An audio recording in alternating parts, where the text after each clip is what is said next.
My name's Adele Onyango and welcome to another episode of Legally Clueless. No, seriously, I have no clue what I'm doing, but I'm pretty sure I'm not the only one. Hey you, welcome to the 200th episode of Legally Clueless. Like, how amazing is that? Thank you so much if you're a day one for staying with this podcast, growing with us and being part of the family. Truly appreciate you. And if you're just discovering us, man, welcome. You've got a lot of episodes to catch up on, but welcome nonetheless. Remember, you can join our community officially just by going to legallycluelessafrica.com. Once you're there, you sign up and you will be getting monthly letters from me and some of my favorite people, as well as a heads up on when our digital content workshops will be. The first one is coming up this month, actually, and when our wellness events are going to be. I'm really excited about our wellness events because my therapist and I are doing themed group sessions all year long for you, which is going to be so amazing. We were just talking about it. I don't know why I did that, but we were just talking about it yesterday and it's looking really good, guys. It's looking really good. My aerial hoop instructor is already on board to do some group classes as well. My friend who is a visual artist is going to do paint classes. I have another friend who runs a African cosmetic business. We're going to be doing some very awesome workshop, not forgetting our yoga as well. Can you tell I'm excited? I'm so excited. So make sure you sign up. Head over to legallycluelessafrica.com. As you're doing that, this is what's coming up in this episode, part 2 of Dan's story. So when I was trying to leave, my mom followed me to the gate. I forcefully pushed the door open and my mom was holding onto the gate and she fell down. And my mom told the guys who work for her, hold him. And I picked up a stone and I told them, if you dare come close to me. And I was damn serious. If they did, I'd have knocked someone with a rock. So when I met my boss and he asked me the question again, Daniel, do you have a problem? I said, yes, I have a problem. He said, good, you have accepted. And he said, as a friend, I want you to go get help. As a director, we have to let you go. That's coming up in a bit. It will make no sense to you if you don't listen to part 1. So I suggest you do if you haven't. And you can find part 1 of his story in episode 199. Okay, let's jump into the song of the week, which is an artist I have been playing all day long. I had initially picked another song. And then while I was repeating this particular song, I was like, hey, why haven't I shared her music with you? She's a Kenyan artist. Her name is Maya Amolo. I absolutely love her. Her music is so smooth and buttery. And I actually was introduced to her by my stylist and friend, Brian Babu. I'd gone for a styling session with him, a fitting actually. She was just leaving. We got introduced to each other. Then Brian played me some of her music. I came home and checked out more of her music and I just fell in love. It's so beautiful. So the name of the song I want you to check out is called Fondry and it features Kalibwani and it's just amazing. I really like it. So check it out. Let me know what you think about it. As you're doing that, where this week... I'm in such a good mood today, but this week started on a very weird footing. At a point, I was getting quite concerned about myself. So a few days at the beginning of this week, I could not get out of bed. I had such a strange, heavy sadness and I was feeling so lethargic and nothing was exciting. I was struggling to make it to my office from my bedroom. I struggled to get a particular report done, to sift through some work that I knew I had to do and was excited about. I just couldn't get out of bed. I would find myself, I think the first 2 days, I was showering at 2 p.m. And even that, I had to be hyping myself in my mind, okay, we're going to get out of bed. We're going to get out of bed from 7 a.m. And yeah, so it was really hectic. And I just kind of tried to first, obviously, extend grace to myself, practice some thought restructuring exercises. So whatever thoughts were coming in, I was just kind of evaluating them immediately and restructuring them so I don't get further into a funk. I was, which I'm very proud of, not missing meals and then just being very intentional of veggies and fruits and water. But it was very difficult. Those couple of days just got me thinking, and it's some things, well, I think it's two things that I wanted to share with you. Honestly, the first is just like letting myself feel every emotion. I think I do a very good job of running away from heavy, dark, sad emotions and just wanting everything to be flowery all the time, which is not reality and it's not normal, actually. So I really started thinking about, letting myself feel every emotion, but making sure that I'm not ruled by my emotion and just understanding that there's always something to learn. And in my case, I think what I learned is I had underestimated the sadness that comes with a changed life. Even when you change your life for the better, it means you've let go of certain people or certain things or certain rituals, and those things were quote unquote home for a long time. And I think I hadn't, how do I say it? Honestly, it's that I had underestimated the sadness that would come with. And I think it just kind of like hits me all at once. I mean, even when you're changing your life for the better, the parts that you're letting go of had comforts, they came with that homely feeling. And so I was navigating that. The one thing that I, was reminded about was one of my favorite poems, and it's a poem by Rumi, and the name of the poem is The Guest House. I absolutely love this poem.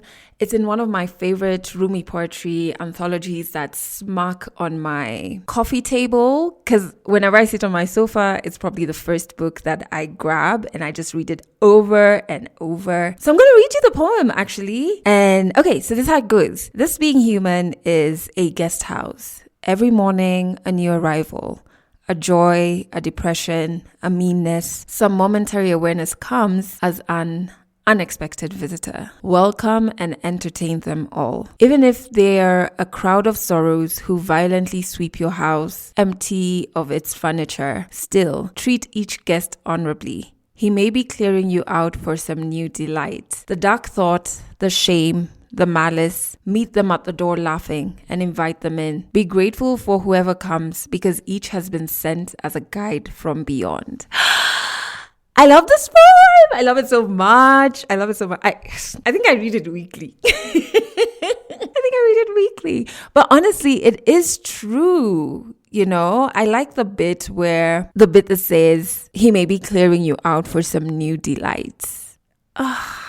Treat each guest honorably. He may be clearing you out for some new delight. I love that. And yeah, so while I was thinking about that, I was just reminded of my favorite poem and just being like, okay, time to tap into that and just welcome all these emotions. And then the second thing was making sure I don't shit on myself on the days I can't show up for work. And just understanding that showing up for myself looks different every day, and that's okay. So on some days it means I'm crushing my to-do list. I've done all the reports, all the production, all the contracts, all of those things, And on some days it means managing to get out of bed. On some days it means managing to take a shower. And none of these acts are more important than the other. They are all a representation of me showing up for myself. So on the days that it's managing to take a shower, I shouldn't shit on myself because I didn't manage to make it into the office. Because then that just starts this cycle. So instead of being like, okay, look, there's improvement. We've managed to take a shower. I'm like,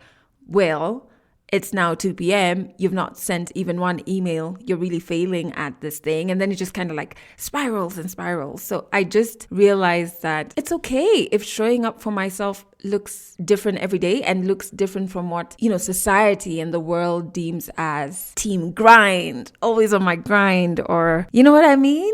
Yeah. Honestly, I'm really beginning to see when I tell you guys grace is important. It's important. It's so important. It's a gateway for so much. Okay, so let's go into 100 African stories. We're jumping into part 2 of Danny's story, and I am just forever indebted to him for opening up his socials, his WhatsApp, for us, for this legally clueless family to reach out to him if you need any help. So that's going to be coming up later in the episode. But if you haven't listened to part 1, It's in episode 199. You should definitely start there. But if you have, at this point, a doctor has first introduced to him the idea of going to rehab. 100 African stories on Legally Clueless. Stories from Africa. First, I have a family, I have to pay rent. How do I do that in rehab? And I get it now, I really do. And I really try and see how guys can get help without having to go into rehab, because there's that. So she said, think about it this way. Do 3 months of this thing is so much little time as compared to what you're going to save. Made a lot of sense, but it didn't make sense to me in terms of who will take care of my family. So I was sort of ready to the idea, but my family was looking at the expense of rehab. Everything is about perspective, the context it's put in. And that's why I try to tell families, like, listen, what is cheaper, funeral or rehab? Choose. You put it that way, somebody goes like, yo, okay, we'll find the money. So then my family started wondering, now who's going to foot this bill of rehab? So it was a back and forth. I feel I may have gone, but I wasn't ready then because my concerns were with my family. So that story slipped away. And when I went back to work on Monday, because I'd missed work, my boss asked me, Daniel, do you have an alcohol problem? And I told him no. He told me, okay. We're going to have that discussion 3 years later, 2018, 29, 2 years later, again. So when was I ready? Now, 2 years later, I had gotten a promotion at this company, and then I'd finally taken leave. As a salesperson, at times you don't know what leave is because you're always in the field. And especially when you've been on commissions in the past. So now I finally started to enjoy leave. So I took leave in December, and I went into another stupor.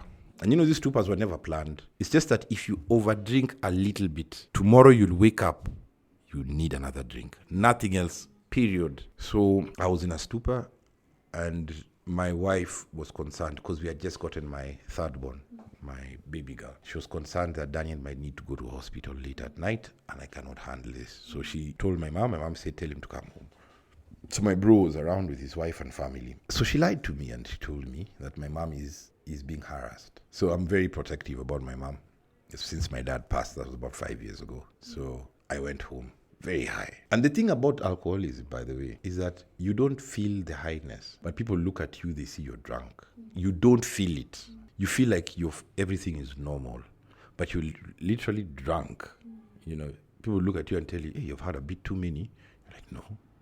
But you have. You can't tell. So when I went home, I don't remember what happened. I must have blacked out. And then in the morning, I woke up in the stupor, and of course I needed a drink. I had a very bad withdrawal. That's what the stupor does. It gives you bad, heavy withdrawals. So you need to service that withdrawal with another drink. So I knew I'm like in a trap. How do I get out of this house? So when I was trying to leave, my mom followed me to the gate, and I forcefully pushed the door open, and my mom was holding onto the gate, and she fell down.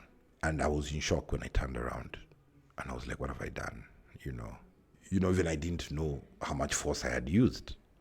It's like you're possessed, And my mom told the guys who work for her, hold him. And I picked up a stone and I told them, if you dare come close to me. And I was damn serious. If they did, I'd have knocked someone with a rock. Because that time, you're having a bad withdrawal. So I left, and I didn't even have cash. So I was probably going to try and beg somebody to buy me a drink. And those are the levels alcohol can take you to. And you're begging them to buy you something that isn't enough. Even though they give you 200 shillings or 100 shillings, you still need more. So my bro followed me to the main road, and he saw me, and he was like, gosh, because he could see I'd clenched my fists. Like, if you come next to me as well, I'll swing at you. And he told me, what do you want? I told him I want to go home. He told me, let's take you home then. Okay. So they took me home. And I left the house. That time it was during COVID. COVID was slowly ending. And I didn't want to stay in the house because my kids were being tutored, and I didn't know what they had seen. That was the thing that used to make me feel bad, because you don't know what they saw at night. So I went and I drank a little bit. My friend sent me some cash. And let me be honest, when you say people are enablers, I don't think people do it out like in a bad way. They just hear you out. and an alcoholic can really plead. They just hear you out. So at times when I hear they say, I'm not going to enable you, I feel it's a very arrogant statement. I think there's a better way of looking at it. So I was meant to go to work that following day, but I didn't go. And my boss was very angry because I was meant to be heading the sales team. I was head of sales. And he told me to go see him. following day. So I went and I chewed my normal mogoka to try and sober up. When I went to the office the following day, my sister told me, she used to be in HR, she told me, Dan, you've lost your job. You'll hear it officially. And I was like, what? My child is going to PP2, this other one is joining PP1. How? And of course, you have memories of where you've come from, houses being locked, fights at home with the wife because you don't have money. Then you still, it was bad. I already had enough of that. All the hospital bills that have been paid. I mean, all that, all the jobs that have been lost. All that just started flashing in my mind. So when I'm being told about rehab, I'm like, rehab sounds like a bad place. It sounds like a place for crazy people. Because even when I told my Bible study leader that, do you think I need rehab? He said, no. But you see him, he doesn't see what happens at night. So when I met my boss and he asked me the question again, Daniel, do you have a problem? I said, yes, I have a problem. He said, good, you have accepted. And he said, as a friend, I want you to go get help. As a director, we have to let you go. My heart sank. I was like, what? For real? And then he said, but, and this is the part that changed my life, if you get help, 3 months, we will consider taking you back. I held on to that statement. Because, I'd lost so many jobs. Another job I got, I lost it on the first day because I was sleeping. Imagine. There are so many jobs I had lost. So I was like, getting another job would be a challenge. So one thing I knew for sure is that I have to deal with the addiction. And as I was walking to the road, because obviously I don't have a car, as I was walking to the road, I had like an audit of how many things have been robbed from me through this thing. And I asked God, why have you given me such a heavy load? As in, what's wrong with me? As in, what's up with my system? Why do I have to be like this, Because you don't know. So I met with my wife that evening as I was chewing again. Chewing was like my best friend. I used to find solace there. And I told her, babe, I need to do this rehab thing. I might get my job back. And she's like, I don't know about your job, but we'll see. So she didn't want me to go to rehab for obvious reasons. But I insisted that it's important that I do it. And I was saying it as from a theoretical approach because I didn't know what rehab is. I was still scared about the whole idea. So I talked to a cousin who is a doctor and her husband has dealt with such cases. And they told me, your body has developed a dependency and rehab will help break that dependency, restore your normal functions. So I was like, oh, that's what rehab does. So I told my brother and my cousin, he's been a good friend as much as he's my cousin. He asked me a question and he had taken me to see a counselor once about the addiction. And he asked me a question, Daniel, why don't you just stop the drinking? Why don't you just stop it? Like, don't drink. I told him, I can't. When he heard me saying that, he knew, yes, he has surrendered. And he said he needs rehab, so he was given advice of where I can go. But I said, let's go and see the rehab first. So we went and we sampled three rehabs. One was like a jail. It's so wrong. How do you tell guys to strip? I think it's probably because of the cases they have seen. Because in rehabs are allowed to take you in by force. Yeah. If your parents have, yes, the law. I don't know if it has changed, but they can take you in. Yes. So I think they have seen extreme cases. But when I went to the rehab, Asumbi, I saw like a normal environment that I could walk around. But one thing I was looking for, a gym. What am I going to do in 3 months? I better build on myself. So Asumbi had a makeshift gym, which could work. And I was like, that's enough. So that's the point where I'd accepted I need help. Because it's a junction. If I don't take this left, this other side is arguments with the wife. You will go worse into the addiction because first you don't have money. You've just gotten a baby girl. She's going to see all this. Your kids need school fees. They're going to be chased from school. Because, I was seeing that very clearly. I was seeing my wife coming home angry. And me, I'm depressed and sick. You're not eating because one thing alcohol does, that it corrodes your stomach. So you have no appetite. So there's that. And then you're also depressed. That's just a remedy for disaster. There'll probably even have been violence, Then there's the house. Then there's all that. And it's all because of an addiction.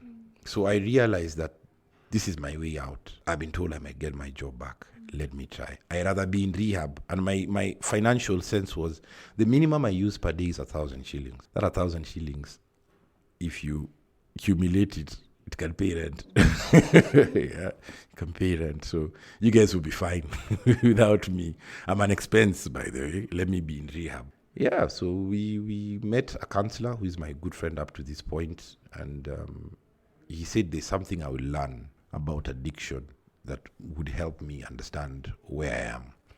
And that should be that. If people pay attention, the problem is people get into rehab angry. If people pay attention to that class, you can actually put yourself in a better place you can set up yourself, because the class is very important. It teaches you a lot that helps you forgive yourself. Yeah, because no one plans to be an addict. We all went drinking. My friend is a doctor. Why isn't he in rehab? Why? So what's it about me? You get. So those are the things you get to learn when you go into rehab. I mean, I was very intentional when I went into rehab. I was very intentional. I was a unique. You should come in there. Even guys who came after used to think I was a counselor, because I said I'll dress up like I'm going to work, because there's class. So you have breakfast, then you have morning meditation. You can go sit down and reflect. And then there's class. So for me, I used to wake up, shower, and then I'd go read the Bible, do some devotion, and I'd read a book, and then I'd go for breakfast. That was and I always used to walk around with a bag. You can still see I have the habit. So you go for class, introduction to alcoholism, introduction to AA, something like that.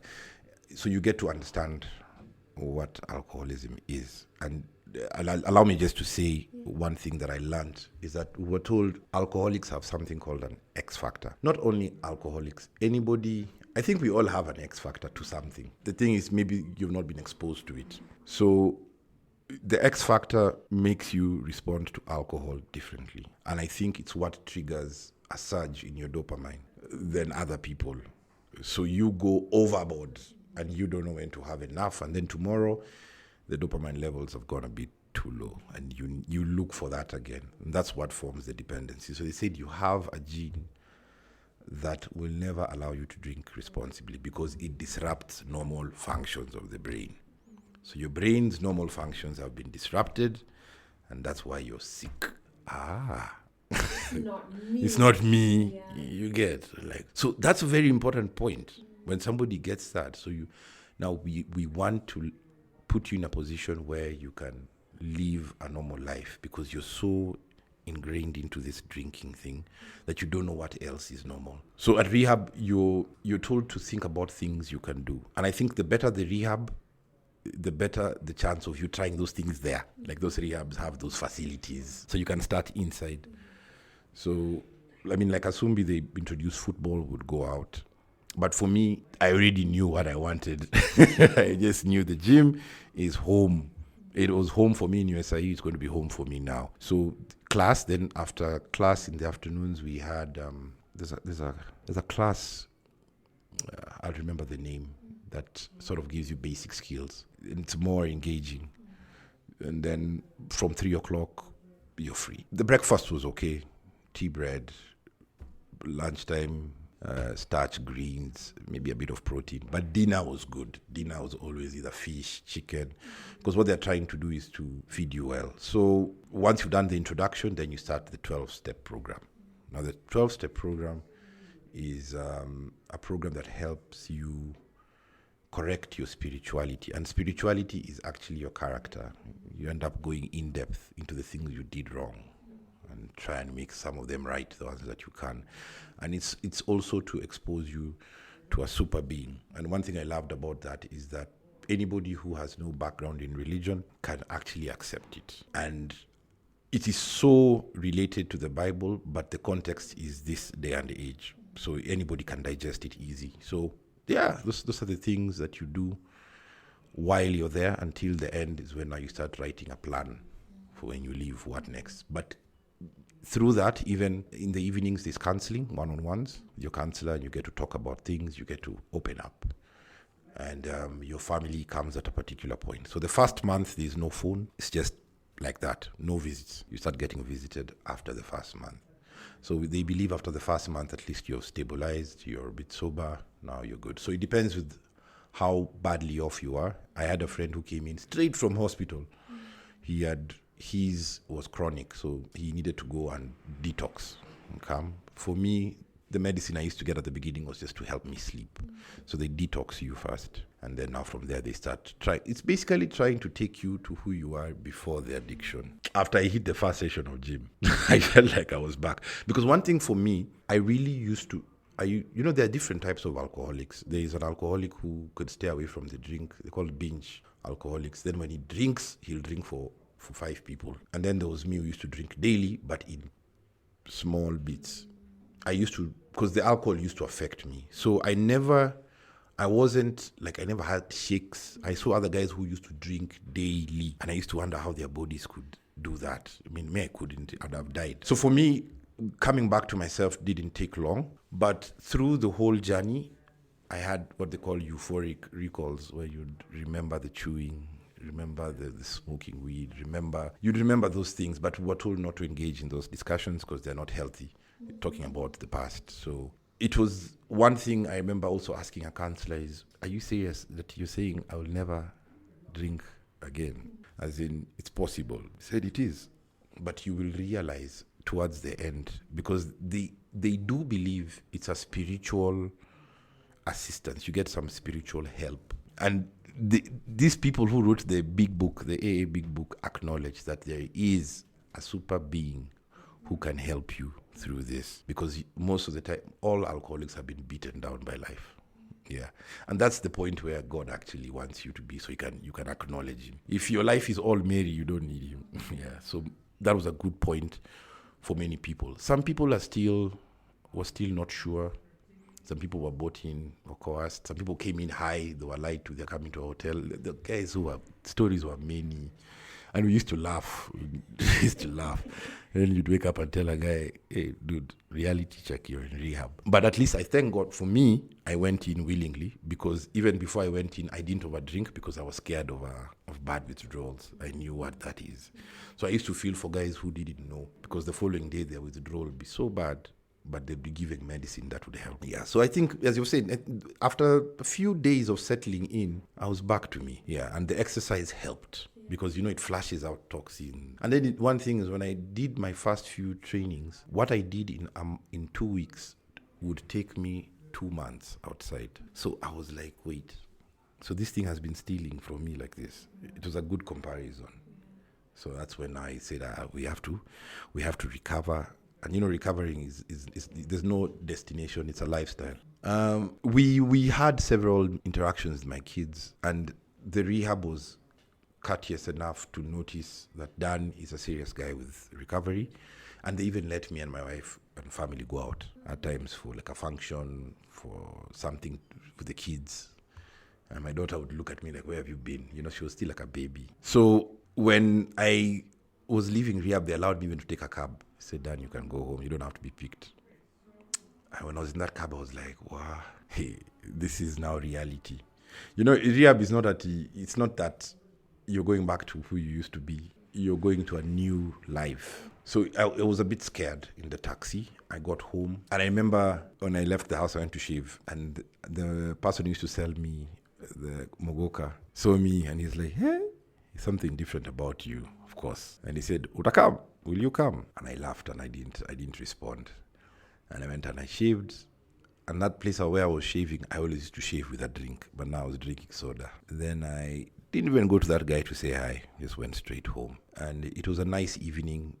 It was good to be back home, but it was still weird. It was still weird because you are back to a reality of here now you'd have a quarter to be drinking. So the following morning when I woke up, me and my wife got into an argument. That argument was trigger number one. So I called my counselor. My counselor was a person who used to exercise as well, and fortunately he was at the gym, so he told me come to the gym. And immediately I exercised, I realized this is a very good place to go and release steam. So yes, this is what I should be doing as frequently as possible to help me put things into perspective. So it was weird, but one thing I got to, as I told even some guys I saw at rehab when I went to visit, I told them, don't be too caught up in the struggle to stay sober. Be aware of the gift of sobriety. Like, you can sleep, wake up, you can have tea, you can watch a movie, It's lunchtime, you can eat your ugali and whatever, and you can sit down.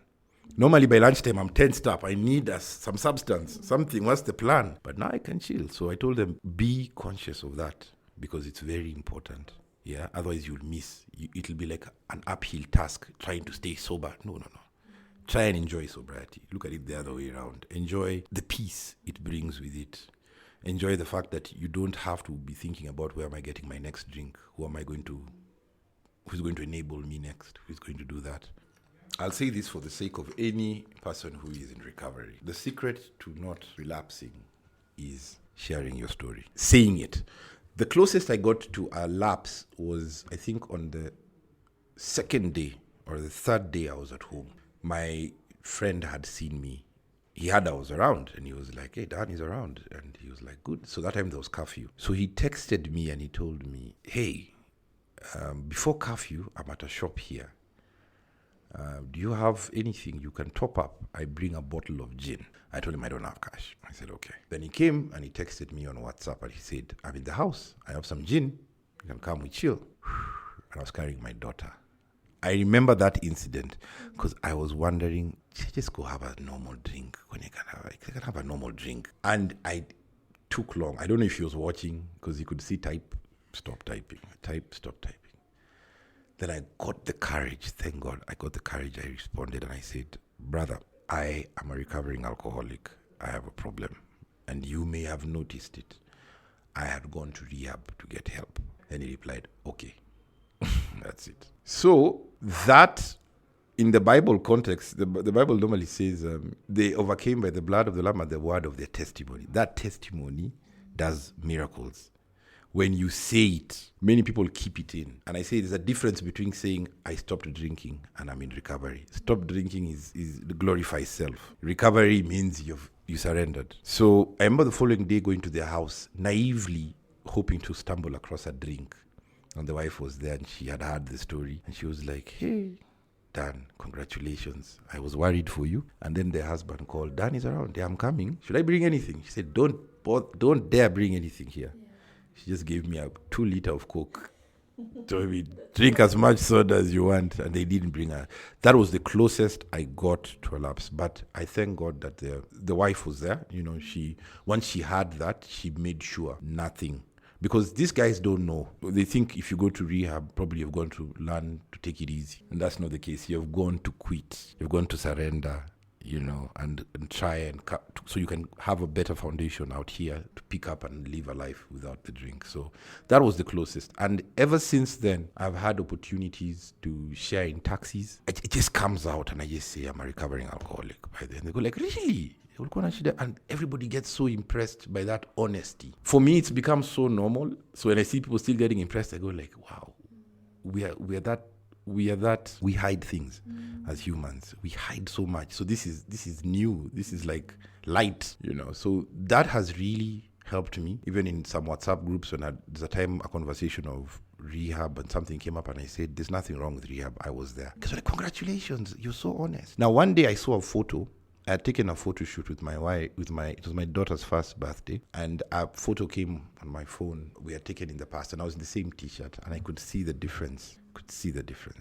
So I did a collage photo, and I shared it on Facebook, and I said, my name is Daniel, and I'm a recovering alcoholic, and I put down a brief, and slowly started introducing what I had gone through, because people could see a change. And the first picture I put, the caption was, there is no chemical solution to a spiritual problem, but there's a spiritual solution to a chemical problem. That introduced what the change is, and then later I was able to confess it on social media. So when you confess your problem, you put all the opportunities of lapses far away from you. The problem is that guys don't like to say it. For my kids, remember they used to always come, I'd sit at the balcony. I've always loved my family, even through the addiction. That's why you'd find my schedule for chewing and drinking was not like the rest. I'd start chewing at 2 o'clock. People start chewing at... That time I never used to have like a permanent job. People used to start chewing at 7. Me, by 7, I've stopped. I want to go home and be with my wife. This is before we had kids. Because I enjoyed the conversation with her. And sorry to say this, but at times when you go lower in life, the people who you might start hanging around with don't meet... the sort of discussions you want to have. So I'd rather have it at home. So I always used to be at home, even when I'd drink. And my kids saw me when I was sick. I remember my firstborn coming and asking, Daddy, are you feeling better? Because I think he saw and he used to feel sad when he'd see me sick. They used to see me chew at the balcony, and I used to hide the cigarettes, and they'd come and take my groundnuts because I chewed groundnuts, and they'd be like, Daddy, you're eating mboga. Mboga is now vegetables. They didn't know what that is. So there are instances severally at home when I'm talking to them about God and the Bible and living a good life that I mention my past, and I say, remember Daddy used to drink some dawa. That dawa used to make Daddy sick, but Daddy had to change, and Daddy went and got changed, and now Daddy is like this because they can see Daddy is different, and they tell him, Daddy used to like to eat that boga was not good boga, but Daddy stopped it because it was not good. So they already know there's something about that Daddy stopped, and Daddy went, and Daddy came back, and Daddy came back strong. And Daddy likes the gym, so I normally go with them to the gym on Saturdays. So they're always like, because of my second one is always, Daddy, are you going to the gym? Please take me to the gym.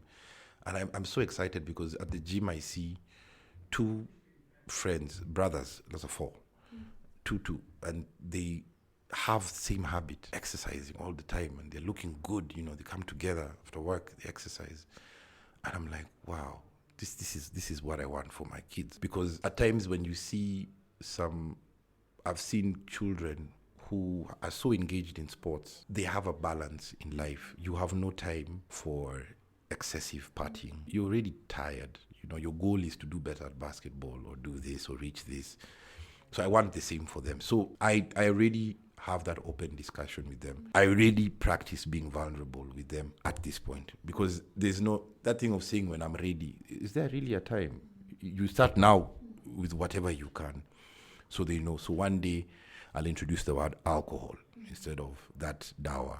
They'll be like, okay, this alcohol is not good.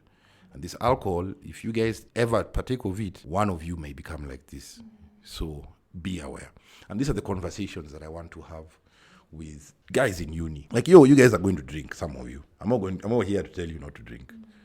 That's entirely up to you. If you feel like you could do it responsibly, just be aware that an alcoholic does not know who is an alcoholic until exposed to the alcohol. Some of you don't know how you react to marijuana until you're exposed to it, because some guys were in rehab for marijuana, others for cat, others for different things. So there's that. So if you find that this is going overboard, know your body is rejecting it. The earlier you stop, the better. No one came and talked about this when we were in uni. Or if they did, I didn't hear. You'd hear there's something going on in the auditorium and you're like, But anyways, so that's for my kids. Helping guys, my vision is by the time I'm 40, I want to own my time and sort of have, because what I'm doing right now is sort of developing a formula. Since high school, since primary, since my estates, everybody knew me. I could influence even a lingo, a language. There's a way. If you go to a particular place and you say, Dan, who they say our next name, they're like, yeah. So even from St. Mary's to Hospital Hill to all the schools I went to, there was some influence I had. And I feel like I can influence guys into doing the right thing. I'd probably address men because I'm a man. Remember, there's a question I asked you. When you ask somebody what they write down as their hobbies when they're 16 and when they're 30, what has changed? And let's not say it's age, it's habits. And guys need to bring back habits that bring wellness, because that's what I'm trying to advocate for: wellness, exercise, healthy friendships. That's one thing that I also added. I was very intentional about looking for spiritual groups where we could discuss even things to do with pornography and masturbation. And I did even a class, and from that class, it was called Powerhouse. And from that class, I was able to meet other guys who are open. And I mean, if you have that foundation of that being open there, you can be great friends. What more do you have to hide? And now you can be accountable. Some of the things that I'm trying to promote a sort of movement. I'd like to call it D-Man Wellness, sort of movement around it, because I've found, my friend told me, Daniel, you have a formula. That formula is what you need to show guys. And the good thing, it's not a formula that you went and researched. You have experience, and it has helped you leave something that is very hard, very, very hard. So yeah, that's why I'm sharing my story as boldly as possible. Each time you say something, you never know the life you have helped. That's why today I was so angry. I was telling my wife, hurry up, I have to go record this thing at Adele's. I have to. Because more importantly, I get to meet you again and say hi. And then we never know the impact of this. Some of the returns it's not for you to see, but it'll help someone. From the recent case, I've been trying to help a friend who I used to stay with. As I mentioned yesterday, I went to Nakuru remand prison because he had to be put there because he was going haywire, and I had a discussion with him. But the most important thing when I was talking to the parents, I told the parents one thing, and I said, I understand. We're busy blaming him, but we're missing the point. The problem is not him. The problem is the addiction. No one ever wants to be an addict. We try things out of fun, and we don't realize that these things are harmful to us, and we can easily get into dependency or into some vicious cycles. So let us always try to identify the problem. The problem is the addiction, not the addict. If you focus on the addiction, you will help the guy. It is not easy. It's a journey. Don't give help and expect results. Just give help. Trust you me, it has taken my mom many prayers, hope, praying. My dad told me once, I hope you have an encounter with God, because he couldn't understand how I would leave hospital and the next encounter I'm with beers. He didn't understand. And many people don't understand that this is not an intentional endeavor. No one gets into alcoholism. We don't. We find ourselves there. So always learn to love the person as they are. Get professional advice on how you can help the person. And then be patient with that person. The more love you give, somebody eventually will open up to getting help. The more love you give. So let's focus on the problem, which is the addiction. And when you know more about this, share more about it. Let's share this information out there, because I've seen many people die, and those guys didn't have to die. A friend told me, you are who you are because of your support system. Check yourself as a support system. Correct yourself where you go wrong. There are times you'll get angry at the person, but forgive them. They are going through a tougher time than you are. Yeah, they're the ones who are not going to work. They're the ones who are sick. They're the ones who are not moving forward in their life. And they're the ones who have to deal with the hardest thing in sobriety, regret. That's a reality. Every day we have to wake up and deal with that reality that we might have wasted time. If you have a spiritual foundation, you know that God is the owner of time and he could switch things around for you. But more importantly, let's just be a bit more understanding, and let's just help these guys. Catch more African stories in the next episode of Legally Clueless. Man, Danny's story is just so inspiring, and I just can't get over how incredibly committed he is to spreading awareness on addiction and recovery. So here's how you can reach him. Very simple. I'll put it this way. There are no hashtags, you what. It's a simple. If you look for Daniel Orenge on Facebook, Daniel Orenge on Instagram, Daniel Orenge on YouTube, you will definitely find me. And I have I feel I don't need to hide my number. I mean, if you want to reach out to me on WhatsApp, I mean, on all those, you can always message me, and I always respond. There are many people who have sent me messages when they check my videos and they're getting help. And I thank God for that. So, of course, my numbers are 0733668817. That one, you'll get me on WhatsApp. And there are links to all of his social media platforms in the show notes, so you can just click on those links. And if you need to, feel free to DM him. And just based on his story, this week I asked people on my Instagram if they were trying to reduce their alcohol intake and how it was going. And, I did it as a poll, and many voted, majority actually voted that they were trying to do this, but were failing.